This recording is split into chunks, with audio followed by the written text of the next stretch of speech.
What's pharmacy like in Malaysia in general once you become a pharmacist? Like you said, the community pharmacy is quite different. Mhm. What can you do in a community pharmacy in Malaysia? So it's very business-like and very sales-based. So there's not much regulation, I would say, not as tight as the UK, 100%.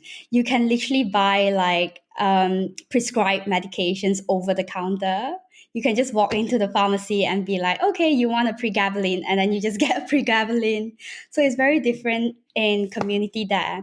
And in hospital there, especially private hospitals, it's more like community pharmacy here. So it's more on like you get a prescription, you dispense, you check. And it's not really you're not really on the wards. So yeah, it's very different in terms of that sense. And is it all kind of private healthcare, or there is kind of government healthcare like NHS? There is government healthcare, so it's quite split. It's like a 50-50 split between like government and private healthcare. I'm not too sure on how government healthcare is like because I've never done a placement there and I've never seen like what hospital pharmacy is like there. But I have done like a placement in a private hospital over back in Malaysia.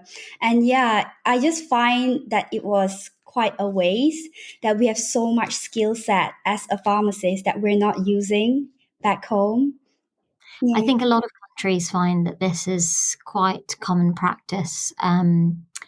I spent a lot of time with Filipinos when I worked in Abu Dhabi, and a lot of them had come over to um, Abu Dhabi and to work, or Dubai to work as pharmacists, or they wouldn't necessarily be able to start as a pharmacist. They'd have to work as a technician until they could get licensed. But even then, they'd have a lot of responsibility. The services that are provided are very different to kind of their home life. Um, and working in a community pharmacy when I was in Dubai and Abu Dhabi, I mean, you can buy anything over the counter, including insulin. And it's quite scary. And it's shocking. I mean, I've been to India as well and gone into pharmacies. And you can buy anything. And when my grandma was on holiday, she was like buying antibiotics. I'm like, oh my goodness, like how is this happening? And they don't label, they literally write, like 3 lines on a box so people know it's 3 times a day.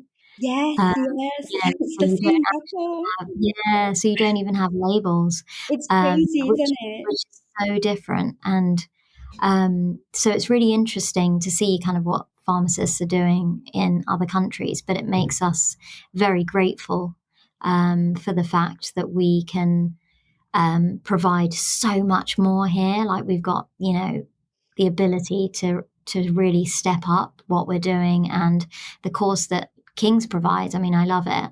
And you go on placement, like you said, from first year, your exposure every year, you get something in terms of seeing what pharmacists do in a day to day job and in different environments as well, which is great.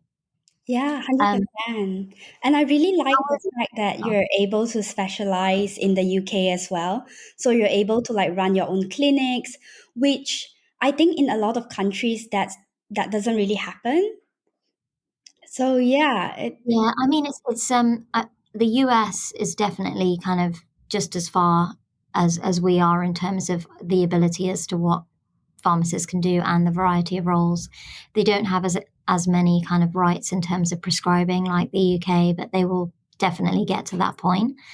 But there are so many other countries where you've got what they have as like an inpatient versus outpatient pharmacist role. And to do kind of pharmacotherapy or a ward based job, you get one or two of those pharmacists in the whole hospital, yeah. which is just so odd Yeah, compared to, it is. Yeah. which is, yeah, funny. In terms of, I guess, university, what were your interests as a student when you started doing all the different modules?